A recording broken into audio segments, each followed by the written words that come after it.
This episode was amazing!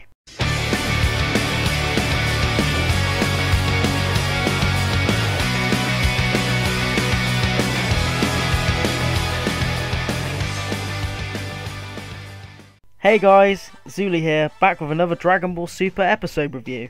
I hope you've all been well. Without further ado, let's begin. The episode starts with Jocko eating at a ramen noodle shop, talking about how even super elites get hungry, and talking about how the criminal he's captured can't escape. And yeah, he escapes. I like Jocko, he is funny. The criminal obviously heads towards, you guessed it, Earth. Then we're greeted with the episode title, Gohan's Misfortune, an unexpected Great Saiyaman movie. We are briefly shown Gohan working when he suddenly hears Vidal make a little scream, so he goes to see if she's okay, and we're greeted to a trailer of a new Great Saiyaman movie, co-starring, as I partly predicted, Mr. Satan. I knew Mr. Satan was going to be involved somehow.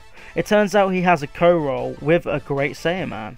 It's actually Mr. Satan's acting debut, which I was actually quite surprised about, considering he's so famous. The movie they're making is called Great Saiyaman vs. Mr. Satan. So we're introduced to a new character called Barry Khan, who is an A-list movie star. This guy is extremely egotistical and self-centered. He is a perfect contrast for Gohan, because he keeps pushing the movie producers and the directors of the movie to do whatever he wants, when Gohan just works for them and is extremely polite as he normally is. We're also introduced to another new character called Kokua Amaguri, who is an idol. I like her. She seems to be a big fan of Mr. Satan, and we can see Mr. Satan likes her too. It's shown that she is also acting in the same movie. After Mr. Satan introduces Gohan, Vidal and Pan, and nearly telling Kokua Gohan is really Great Saiyaman, Barry walks up to them and tries to flirt with Vidal, attempting to flatter her by telling her she is beautiful, which is the truth.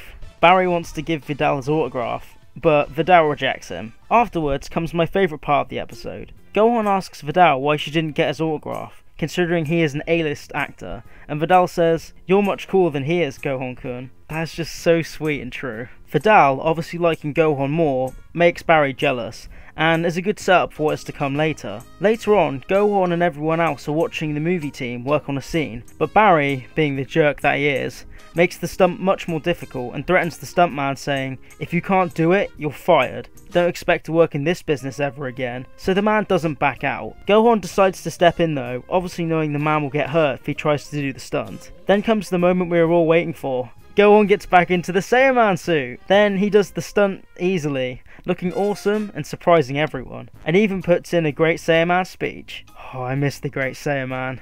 This pisses Barry off because he wanted to see Gohan get really injured because he's obviously jealous of Gohan. Then everyone praises Gohan, seeing his talents, and the director hires Gohan to be a stuntman for the film. As Gohan is walking home, wondering if he can learn his script for the movie in time, a bank robbery is taking place. Krillin has come to stop the criminals and dodges their bullets like a badass, saying, "Had enough?" I think it's awesome how they managed to find a creative way to add Krillin into this episode, and also found a way to give him a really cool character moment. Gohan hears the commotion and immediately changes into his Saiyaman costume to help stop the bank robbers. Gohan smashes through the wall, laughing heroically, surprising the robbers and squashing Krillin with rubble. I found this scene really funny. After Krillin has a quick chat with Gohan, Jocko's escaped criminal appears and somehow takes control of one of the robbers, possessing him and making him much stronger than he normally would be.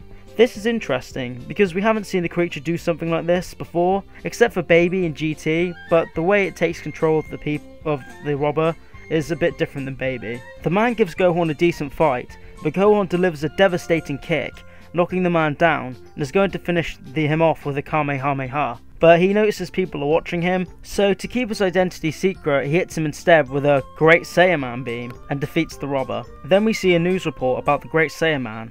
They think the robbery was a movie publicity stunt, and the reporters believe that Barry was the man wearing the suit. However, when Gohan arrives at the set the next day, everyone thinks it was Gohan in the suit. However, just as Clover was about to be blown, Bulma saves the day, stating that a spare Saiyaman suit had been stolen from her place, and everyone then thinks Gohan isn't the Great Saiyaman. Thank gosh. After saving him, him and Bulma chat on the roof, and Bulma says that being a hero is fine, but don't forget that family comes first. Words to live by, ladies and gentlemen. However, Kokua overhears them talking and finds out that Gohan actually is Saiyaman. When Bulma leaves, she asks Gohan if he can help her rehearse the movie script of her. Gohan eventually accepts. When they go to the roof, she tells Gohan she knows about him being Saiyaman, but she won't tell anyone as long as Gohan flies her home. Then it skips to Gohan flying Cocoa home. From what we've seen throughout the episode, it's implied that Cocoa has a crush on Gohan. The atmosphere is also very nice, and it's a lovely scene. As they are having fun flying and taking the long route home, Jaco suddenly appears in his ship and says that he thinks Gohan is being controlled by Watagoshi, the criminal, and says that he's going to vaporize him to the cellular level. I bet that would hurt. Then a blast is fired at Gohan and Cocoa, and the episode ends. I personally loved this episode. It was very funny and had amazing character moments which I absolutely adored. I also just love seeing Gohan and Vidal's relationship. They're such kind people and a lovely couple. Thanks for watching. I hope you enjoyed my review. If you aren't aware, I also have a new pop vinyl unboxing series which I'll be doing every Wednesday. If you enjoyed this video, please like, comment and subscribe. My name is Zuli and I'll see you soon.